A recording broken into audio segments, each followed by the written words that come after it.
कैसे हैं आप सब लोग। तो सीयूईटी का 15 जुलाई यानी कि आज की डेट पे जो स्लॉट 1 था, पहला स्लॉट था, उसके अंदर इकोनॉमिक्स का पेपर दिया कई सारे बच्चों ने। और उसमें से कुछ बच्चों ने मुझे बताया कि इकोनॉमिक्स का जो पेपर आया था, इवन जो जितने भी पेपर थे वो सारे के सारे नॉर्मल थे, सीबीएसई के पैटर्न में ही पूछा गया था सब कुछ। अगर मैं इकोनॉमिक्स की बात करूं तो न्यूमेरिकल जो है वो एडीएएस और बीओपी से पूछा गया, डिमांड चैप्टर से यानी माइक्रो इकोनॉमिक्स का 1-2 क्वेश्चन था।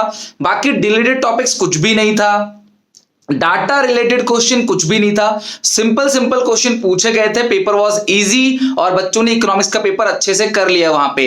अब मैं ये चीज यहां पे कहना चाहूंगा कि जिन भी बच्चों का अगला पेपर मे बी स्लॉट 2 को होगा, वो इकोनॉमिक्स का हो सकता है, किसी और का अकाउंट्स का हो सकता है, जिस भी सब्जेक्ट का है, उनसे हम लोग फीडबैक लेंगे और जिस तरीके से क्लास वो फीडबैक देंगे उसी हिसाब से हम आगे की प्रिपरेशन अपने स्टूडेंट को करवाएंगे। लेकिन इनका जैसा पेपर आया, गारंटी नहीं है कि सबका पेपर वैसा ही आएगा आगे। और ये नहीं कि ये पेपर आसान है तो आपको आसान है तो आप मोटिवेट रहो इससे कि हाँ यार पेपर आसान है, लेकिन ये नहीं कि आप पढ़ाई करना छोड़ दो कि यार आसान है, पढ़ने की जरूरत क्या है, हो जाएगा आराम से। लेकिन नहीं, पेपर अगर आसान है तो तुम्हारे लिए आसान नहीं है, तुम्हें आसान लगा तो पेपर सबके लिए आसान था। अगर पेपर सबके लिए आसान था तो जो कट ऑफ आएगी वो बढ़ जाएगी।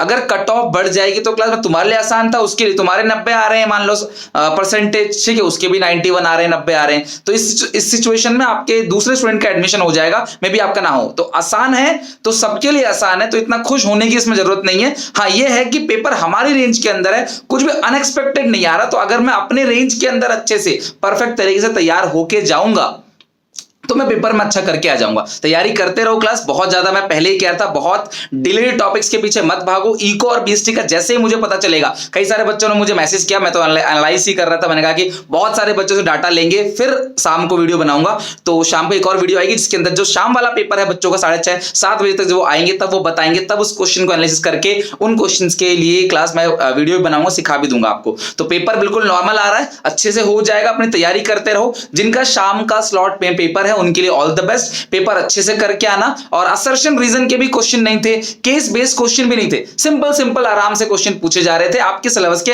अंदर से, कोई डिलेड टॉपिक्स नहीं पूछा गया। तो अगर आपने तैयारी कर ली वेल एंड गुड, नहीं करी तो उसके टेंशन मतलब नॉर्मल चीजें कर लो, इधर उधर चीजों के चक्कर में परेशान ना हो। ठीक है, मेरी तरफ से ऑल द बेस्ट।